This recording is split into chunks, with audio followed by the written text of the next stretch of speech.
नमस्कार। हर खबर बिहार झारखंड में आपका स्वागत है। मैं हूं आपके साथ भावना त्रिपाठी। रुक करेंगे प्रदेश की तमाम बड़ी खबरों की ओर। पूर्व मुख्यमंत्री चंपई सोरेन अपने गृह जिला सरायकेला खरसावां पहुंचे, जहां जगह जगह उनके समर्थकों और पार्टी कार्यकर्ताओं ने उनका गर्मजोशी से स्वागत किया। इस दौरान चंपई सोरेन थोड़े भावुक नजर आए, मगर उन्होंने अपने समर्थकों को भरोसा दिलाया कि उनके हक और अधिकार की लड़ाई जारी रहेगी। मीडिया से बातचीत के क्रम में पूर्व मुख्यमंत्री ने अपने 5 महीने के छोटे कार्यकाल को संतोषजनक बताया और कहा कि उन्हें जितना भी मौका मिला राज्य की जनता के लिए बेहतर से बेहतर करने का प्रयास किया। शिक्षा, स्वास्थ्य जैसे बुनियादी ढांचे को दुरुस्त करने की योजनाएं कैबिनेट में पास कराई। जनजातीय और क्षेत्रीय भाषाओं के शिक्षकों की बहाली प्रक्रिया का मार्ग प्रशस्त कराया। उन्हें इसका मलाल रह गया कि वो अपने हाथों से नियुक्ति पत्र नहीं बांट सके। हालांकि उन्होंने भरोसा जताया कि उनकी विरासत को वर्तमान मुख्यमंत्री हेमंत सोरेन आगे बढ़ाएंगे। इस दौरान जगह जगह पूर्व मुख्यमंत्री के समर्थक उनके स्वागत में खड़े रहे।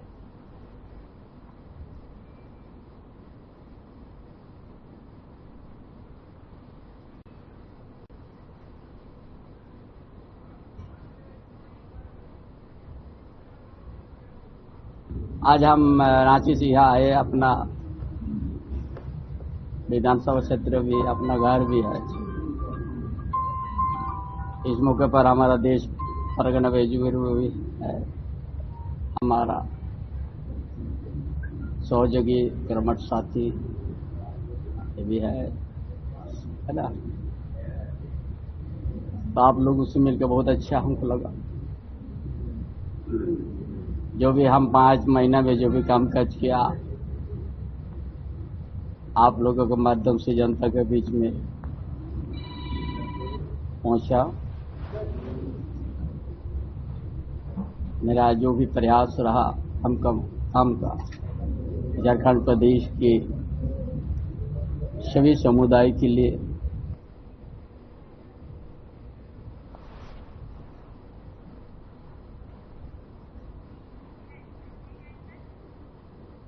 बिहार के डिप्टी सीएम सह जिला प्रभारी मंत्री विजय कुमार सिन्हा आरा पहुंचे। उन्होंने सहजानंद ब्रह्मश्री, लोकनायक जयप्रकाश नारायण, सुभाष चंद्र बोस, बाबू कुंवर सिंह और डॉक्टर भीमराव अंबेडकर की प्रतिमा पर माल्यार्पण किया। उसके बाद वो जिला समाहरणालय पहुंचे और उनके समीक्षात्मक बैठक भी की। मौके पर डी राजन, तारकेश्वर ठाकुर, विजय सिंह, राजेश कुमार सिंह, मृत्युंजय सिंह सहित काफी संख्या में बीजेपी के कार्यकर्ता भी मौजूद रहे।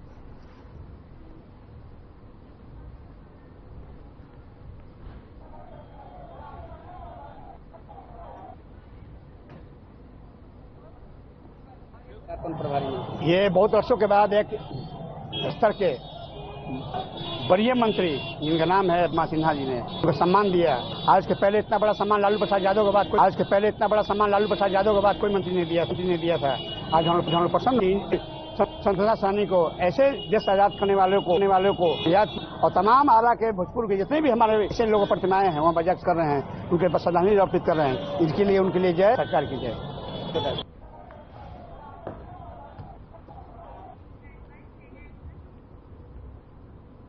राज्य सरकार के निर्देशानुसार हजारीबाग जिले के दादी प्रखंड अंतर्गत पंचायत सचिवालय दादी का मुखिया लखनलाल महतो के नेतृत्व में डिजिटलीकरण किया गया। इस दौरान पंचायत संबंधित कार्यों को डिजिटल माध्यम से निष्पादन किया जा रहा है। वहीं मुखिया लखनलाल महतो के नेतृत्व में पंचायत सचिवालय में कार्यकारिणी की बैठक आयोजित कर डीएमएफटी, 15वीं वित्त, मनरेगा आदि विभिन्न योजनाओं अंतर्गत संचालित ग्राम पंचायत के विकास कार्य संबंधित योजनाओं की समीक्षा की गई। मौके पर मुखिया लखनलाल महतो, पंचायत सचिव पुष्पा कुमारी, कार्यकारिणी के सदस्य लक्ष्मी देवी समेत कई लोग उपस्थित रहे।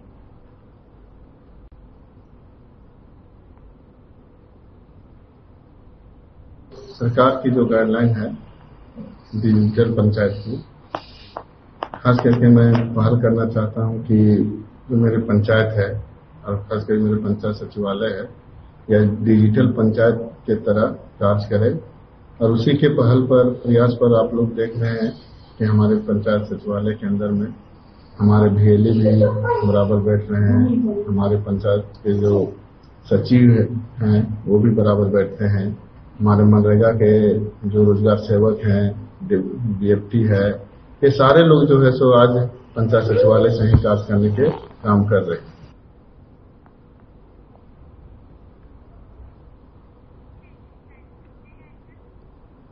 इस्लामपुर थाना क्षेत्र के सकरी गांव में आसमानी बिजली गिरने से 2 भाइयों की मौत हो गई। दोनों खेत में काम कर रहे थे। उसी समय दोनों वज्रपात की चपेट में आ गए।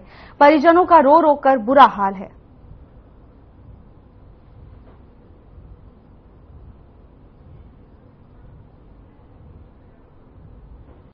गाँव वाले से फोन करके जानकारी मिला। हाँ। उस जगह स्थल पर हम लोग गए। बिरजू प्रसाद घर से खेत जोतने के लिए गया था। खेत के बगल में एलडी तार गया था मोटर चलने के लिए। वही तार टूट के बिरजू प्रसाद को शरीर पर गिरा और उसका जो भाई था विनोद प्रसाद, वो भी देखा कि भैया के करंट लग गया। 2 ही व्यक्ति था बचाने के लिए। वो भैया को पकड़ के खींचने लगे, उसी में चिपक गए और उनको मृत्यु हो गई। दोनों सगे भाई थे? दोनों सगे भाई, एक बड़ा भाई है, एक मांझी भाई है। तो दोनों खेत में काम करने गए? हाँ, खेत धान रोपने के लिए जुताई करने गया। ग्राम सकरी में आकाशीय बिजली गिरने से 2 सगे भाइयों की मृत्यु हो गई है। सूचना से वरीय पदाधिकारियों को अवगत कराते हुए तत्काल ग्राम सकरी पहुंचा, जहां देखा कि 2 सगे भाइयों का आकाशीय बिजली गिरने से मृत्यु हो गया है। दोनों शव का इंक्वेस्ट रिपोर्ट तैयार कर पोस्टमार्टम हेतु सदर अस्पताल बिहार शरीफ भेजा जा रहा है।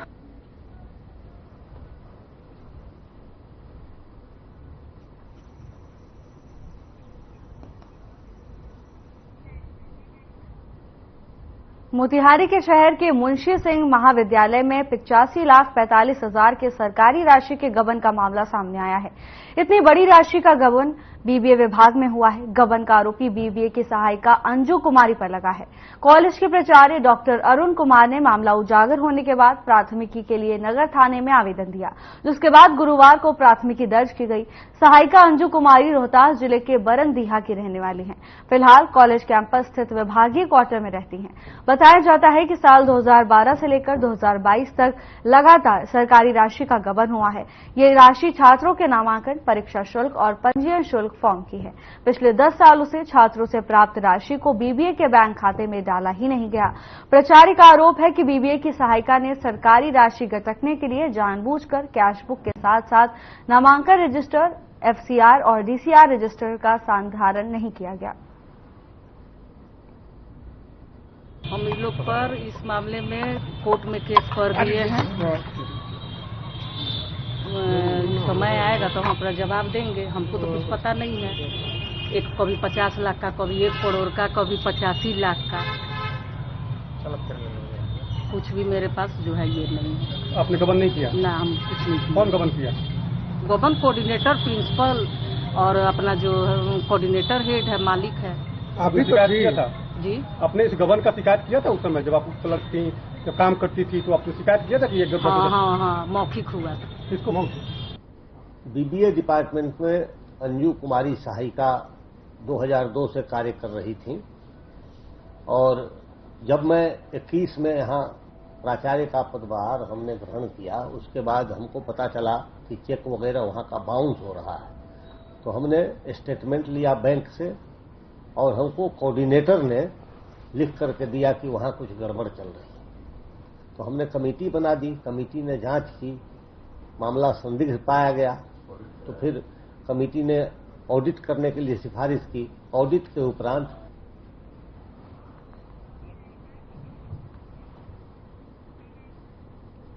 बिहार में पूर्ण रूप से शराबबंदी लागू है, फिर भी शराब तस्करों के द्वारा बिहार में शराब को खपाने के लिए नए नए हथकंडे अपनाए जा रहे हैं। ताजा मामला एक बार फिर से कैमूर में देखने को मिला है, जहां एक्साइज और एंटी लिकर की पुलिस ने गुप्त सूचना के आधार पर कुल्हड़िया मोड़ के समीप इनोवा कार से भारी मात्रा में शराब को बरामद कर एक तस्कर को गिरफ्तार किया है। आपको बता दें कि एक्साइज विभाग ने जिस इनोवा कार को पकड़ा है, उस कार के पीछे बिहार सरकार का लोगो भी लगा हुआ है। बता दें कि पहले भी तस्करों के द्वारा कभी पुलिस का लोगो तो कभी प्रेस का लोगो लगाकर हथकंडे अपनाए जा चुके हैं, लेकिन अब एक बार फिर तस्करों के द्वारा बिहार सरकार का लोगो लगाकर शराब ढोया जा रहा था, लेकिन कैमूर की एक्साइज पुलिस ने मिशन को कामयाब होने नहीं दिया।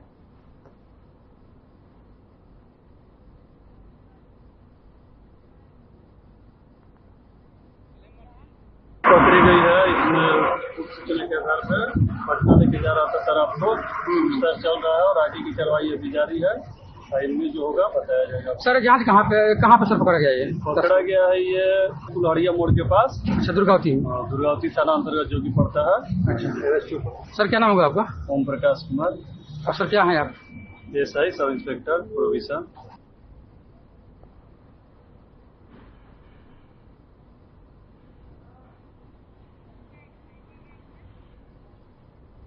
जमशेदपुर में आजसू पार्टी ने प्रखंड कार्यालय में एक दिवसीय हल्ला बोल कार्यक्रम का आयोजन किया।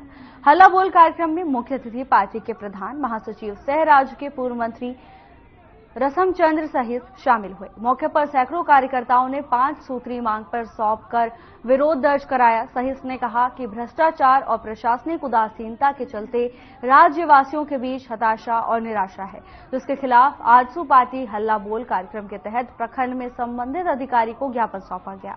ज्ञापन के माध्यम से जनता की समस्याओं के प्रति असंवेदनशील सरकार की संवेदना को जगाने का काम किया गया। उन्होंने कहा कि सरकार यदि ना जागी तो भ्रष्टाचार से परेशान जनता इसका जवाब देगी। इसके साथ ही उन्होंने कहा कि सभी समस्याओं का समाधान किया जाए, अन्यथा आजसू पार्टी जोरदार आंदोलन के लिए बाध्य होगी।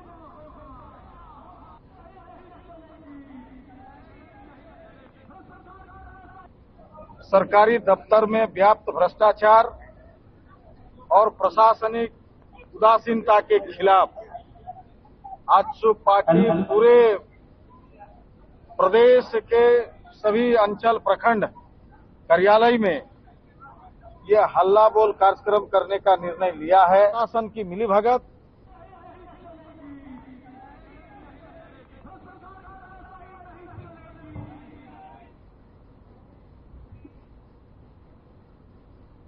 एक तरफ जहां सरकार की नीति जीरो टॉलरेंस की बात करती है, तो वहीं दूसरी तरफ जिले में बैठे अधिकारी सरकार के दावों की पोल खोलने में जुटे हैं।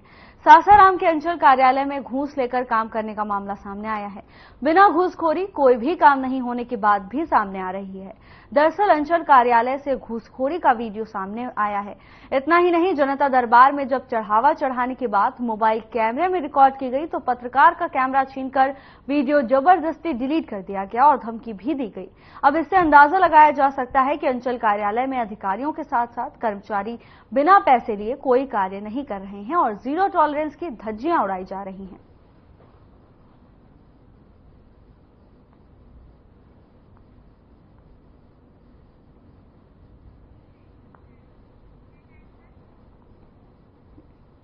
खबर हजारीबाग से है, जहां जन वितरण डीलर पर पत्रकार से मारपीट का आरोप लगाया गया है। जानकारी के मुताबिक बरकट्ठा का फेरी व्यापारी बख्शीडीह के डीलर कैलाश सोनी के घर से अंदर से चावल निकालकर ऑटो में लोड कर रहा था, जिसको लेकर एक युवक ने सवाल पूछ लिया कि वो चावल कहां ले जा रहा है। इतने में ही ग्रामीणों की भीड़ लग गई। पत्रकार नरेश सोनी वहां पहुंचे और वीडियो बनाने लगे, जिसके बाद उनके साथ मारपीट की गई। फिलहाल पुलिस मामले की जांच में जुट गई है। खबर हजारीबाग से है, जहां जन वितरण डीलर पर मारपीट करने का आरोप लगा है। आपको बता दें कि जन वितरण डीलर पर पत्रकार के साथ मारपीट करने का आरोप लगा है। जानकारी के मुताबिक डीलर के घर के बाहर से एक व्यापारी चावल लोड कर रहा था, जिसके बाद एक युवक ने उससे सवाल पूछ लिया कि वो चावल को कहां ले जा रहा है। देखते भीड़ जमा हो गई, जिसके बाद पत्रकार भी मौके पर पहुंचे और घटना का वीडियो बना लिया।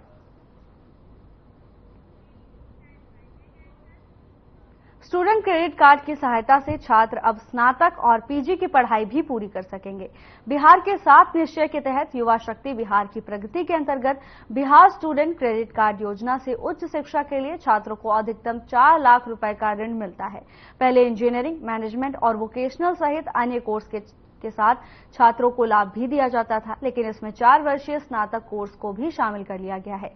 यानी BA, BSc, BCom, MA, MSc और एमकॉम के विद्यार्थी भी इसका लाभ ले सकते हैं।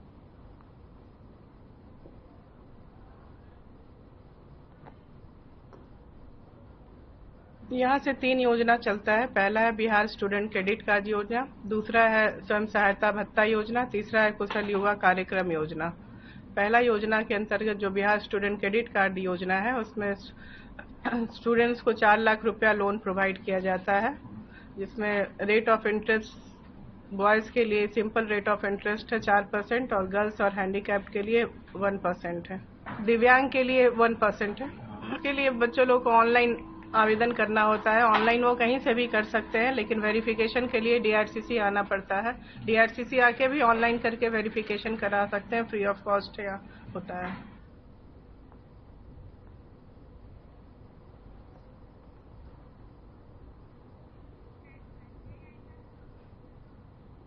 आरा शहर के बड़ी मठिया मोड़ पर अचानक देर रात 2 ट्रांसफार्मर में आग लग गई।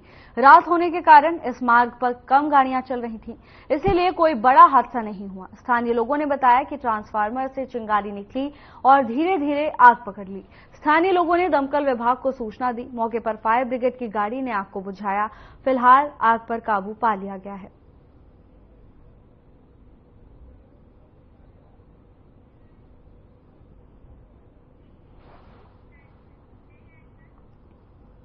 बिहार चिकित्सा और जन स्वास्थ्य कर्मचारी संघ के बैनर तले भोजपुर सिविल सर्जन कार्यालय के समक्ष स्वास्थ्य कर्मियों ने विभिन्न मांगों को लेकर धरना दिया। इस मौके पर संबोधित करते हुए वक्ताओं ने कहा कि सरकार की 2 रंगी नीति नहीं चलेगी। इसके साथ ही धरने के पहले संघ भवन से मार्च निकाला गया, जो सिविल सर्जन कार्यालय तक गया। इस अवसर पर अध्यक्ष विनोद यादव, जिला सचिव सुरेश सिंह और मिला देवी सहित काफी संख्या में स्वास्थ्य कर्मी मौजूद रहे।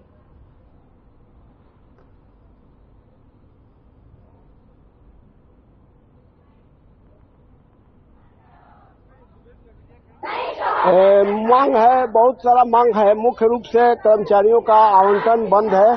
आवंटन के अभाव में वेतन का भुगतान 2 महीना से बंद है। और मुख्य मांग है संविदा कर्मचारियों को, जिसको मानदेय मिलता है 11,000 रुपया, उनको मोबाइल से हाजिरी लोकेशन पर बनाने का सरकार का आदेश हुआ है। इसका हम लोग पुरजोर विरोध करते हैं। जी, आज का ये हमारा धरना ये पहले से निर्धारित था और ये सूबे बिहार के सभी जिला मुख्यालयों पर हो रहा है। सरकार की तानाशाही को आप देख ही रहे हैं। कार्यस्थल पर हमारे यहाँ जो है अभी विद्यालयों में एफआरएस सिस्टम लागू हुआ है, लेकिन विद्यालय का इंफ्रास्ट्रक्चर और हमारे सुदूर ग्रामीण क्षेत्रों में जो स्वास्थ्य उपकेंद्र है उसका इंफ्रास्ट्रक्चर, वो दोनों में आकाश पाताल का अंतर है। बोकारो में कार ने बाइक सवार युवक को जोरदार टक्कर मार दी। हादसे में युवक गंभीर रूप से घायल हो गया, जिसे इलाज के लिए अस्पताल ले जाया गया।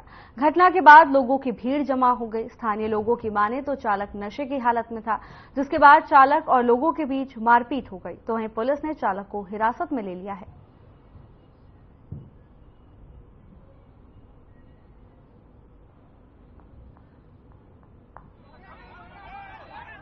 एलोटाम के पास कम से कम 100 आदमी का भीड़ होगा। एक्सीडेंट बहुत खतरनाक हुआ है। वो पता नहीं नशे में था गाड़ी वाला न क्या मालूम नहीं। 100 आदमी का भी भीड़ होगा। और हम लोग देखे, हम लोग अचानक हड़बड़ा को उठा कर चल रहा था। कोई उठाने वाला नहीं। हम लोग 2 आदमी मिलकर उठाए, यहाँ लेके आए। अभी देख कौन गाड़ी मारे थे इनको? कोई गाड़ी 4 व्हीलर है। गाड़ी भी ध्यान नहीं दिया, लेकिन 4 व्हीलर से मारा है। हम लोग पेट्रोलिंग में थे, उस क्रम में सूचना मिला कि हवाई अड्डा के पास एक वाहन दुर्घटना हुआ है। सामने गाड़ी देख ही रहे हैं, तेजी वाला प्रवाही का मामला सामने प्रथम दृष्टि में आ रहा है। उस पर हम लोग देखते हैं इसको। कोई घायल भी है? हाँ, एक सीरियस है ज्यादा, उनको शायद लोग भेजे हैं, पब्लिक लोग ही भेजे हैं। और जो चालक थे उनको अभी तत्काल।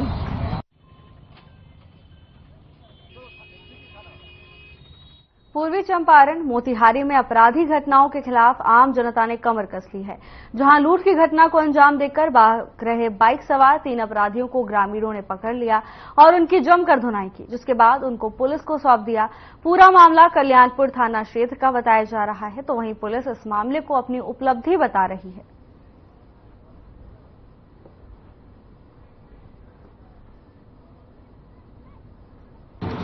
दिनांक 4/7/2024 को गुप्त सूचना प्राप्त हुई कि कल्याणपुर थाना अंतर्गत शंभू चकमुसा टोली के पास एक फाइनेंस कर्मी से 3 अपराध कर्मियों द्वारा लूटपाट का प्रयास किया जा रहा है। इस सूचना पर पुलिस अधीक्षक महोदय मोतिहारी के निर्देशानुसार एक टीम का गठन करते हुए शंभू चकमुसा टोली के पास कुछ जन पब्लिक के सहयोग से 3 व्यक्ति जो लूट का प्रयास एक फाइनेंस कर्मी से कर रहे थे, उन्हें पकड़ा गया। और पकड़े गए व्यक्ति के पास से जनता के ही द्वारा एक देसी कट्टा 3 जिंदा कारतूस, मोटरसाइकिल, चाकू वगैरह जो बरामद हुआ था उसके पास से, आपराधिक पास से, वो प्रस्तुत किया गया है। रोहतास के नोखा थाना परिसर में शनिवार को जनता दरबार का आयोजन किया गया, जिसकी अध्यक्षता थाना अध्यक्ष दिनेश कुमार मालाकार ने की। जनता दरबार में कुल 6 मामले आए, जिसमें अंचल अधिकारी मधुसूदन चौरसिया ने 3 मामलों का निराकरण कराया।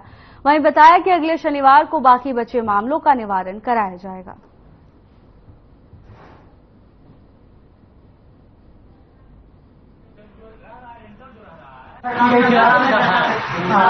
बड़ी संख्या में परिवादी जो उपस्थित हुए।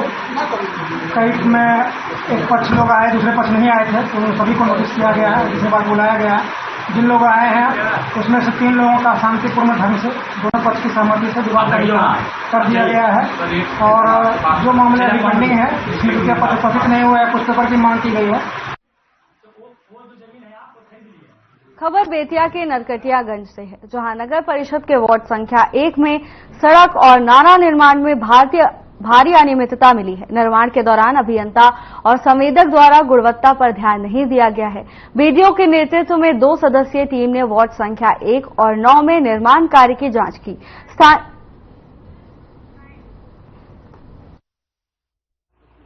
यहाँ पर की नरकटियागंज नगर परिषद में जो काम हो रहा है उसका कोई इसी नहीं है। 2 इंची के ढलाई हो रहा है और बंदरबाट पूरे नरकटियागंज नगर परिषद का जो फंड है उसको लूट खसोट का एक जरिया बना दिया गया है और जो लूटा जा रहा है पूरे नरकटियागंज नगर परिषद की स्थिति है। जहां तक आपसे बता रहे हैं कि 9 नंबर वार्ड की नाली की बात है।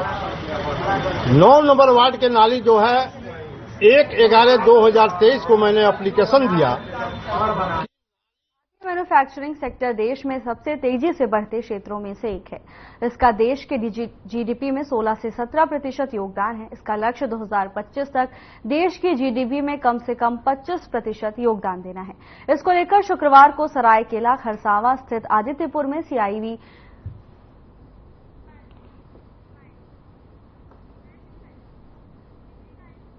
बेसिकली उम्मीद यही है कि कैसे हम आगे और बढ़ें, बिकॉज अब मैंने जैसे अपनी प्रेजेंटेशन में बताया कि भारत के लिए बहुत बड़ी अपॉर्चुनिटी है। हम 10 गुना मैन्युफैक्चरिंग में बन सकते हैं देश हमारा, तो इसलिए सब लोगों को 10 गुना ग्रोथ करनी पड़ेगी। अगर देश को 10 गुना ग्रोथ करनी है तो मुझे आपको सबको 10 गुना ग्रोथ करनी है। तो इसी तरह जो हमारे पार्टनर्स हैं जमशेदपुर में, झारखंड में, उन लोगों को भी ग्रोथ करनी पड़ेगी। और ग्रोथ सिर्फ नंबर्स में नहीं है, ग्रोथ होगा जेंडर इक्विटी, कैसे हम लेडीज को भी अपने उसमें शामिल करें, कैसे हम जो सस्टेनेबिलिटी का है, जो क्लाइमेट एक्शन का है, कैसे रिन्यूएबल एनर्जी। देखिए वो बहुत अच्छे नरेटर है एंड बहुत अच्छा बोलते हैं और सब्जेक्ट का ऊपर में नेशनल मैन्युफैक्चरिंग का ऊपर में जो उनका पकड़ है और उस टॉपिक का ऊपर में, इसलिए मैंने पर्सनली उनको इन्वाइट किया था कि आप आके जमशेदपुर में आप बोलिए। तो वो प्रेजेंटेशन आप लोग देखे ही होंगे, कितना अच्छा पूरा कंट्री का लिए वो दिए, तो अच्छा है सब लोग। We are the largest fintech users in the world. 46% of all financial transactions in the world happen in India, not by value, but by volume. 46%. We are larger than America, larger than Europe put together. Okay. So I think that's something amazing. And this did not, and we used to be a typical cash economy just about 4 or 5 years ago. It's a humongous shift. If you Sasaram में घंटे भर की बारिश ने साफ सफाई व्यवस्था की पोल खोलकर रख दी। बता दें कि सासाराम अनुमंडल पदाधिकारी कार्यालय परिसर में डीसीएलआर, रजिस्ट्री, सीडीपीओ, ट्रेजरी, ये सभी कार्यालय एक ही परिसर में चलते हैं। इस परिसर में जल जमाव होने से लोगों को आने जाने में काफी परेशानी हो रही है। जल जमाव के बीच यहां पहुंचे आमजन जिला प्रशासन तथा नगर निगम को जमकर कोसते हुए नजर आए। रोड का हालत इस तरह का है आज, जो कि आदमी चलने से सब मैला मुख बह रहा है ना। ऐसी में आदमी आ रहा जा रहा, सब अफसर लोग बैठ करके तमाशा देख रहा है। नगर निगम तो कह रहा है कि सफाई जोरों शोर पर है। जोर शोर पर देख लीजिए, सामने तो है यही नगर निगम के तो सफाई है। और ही तो छोड़िए ना, और भी जगह में जाकर के देखिए क्या स्थिति बना हुआ है।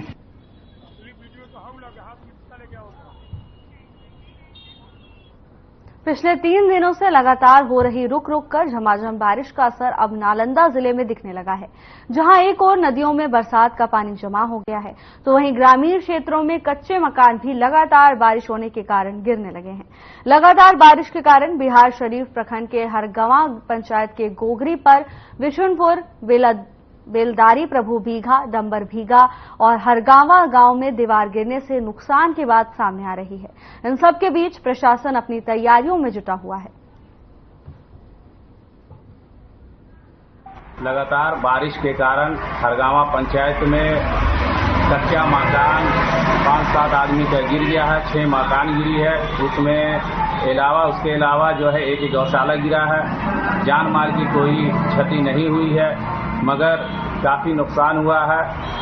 गरीब आदमी का झोपड़ी गिर जाने से अस्थायी व्यक्ति को रहने का दिक्कत हो रहा है। गौशाला गिर जाने से अजब लाल यादव के जानवर को क्षति पहुंचा है।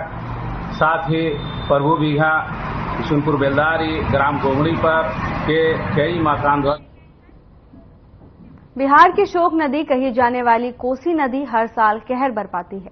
भागलपुर के नवगछिया अनुमंडल से गुजरती कोसी नदी ने इस साल भी कई गांवों के सैकड़ों घरों और सैकड़ों एकड़ जमीन को अपनी चपेट में ले लिया। कोसी अपना किनारा काटने को उतारू है और भागलपुर नवगछिया के खरीक प्रखंड अंतर्गत सिंहकुंड गांव के अस्तित्व को मिटाने के लिए विकराल रूप धारण कर चुकी है।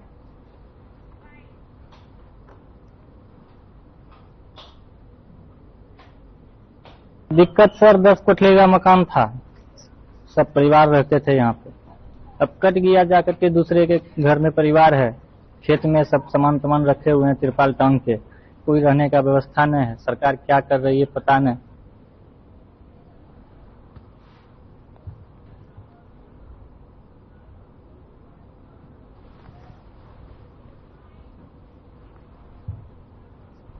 दिक्कत सर 10 कोठली का मकान था, सब परिवार रहते थे यहाँ पे। अब कट गया जाकर के दूसरे के घर में परिवार है, खेत में सब सामान रखे हुए हैं तिरपाल टांग के, कोई रहने का व्यवस्था नहीं है। सरकार क्या कर रही है पता नहीं।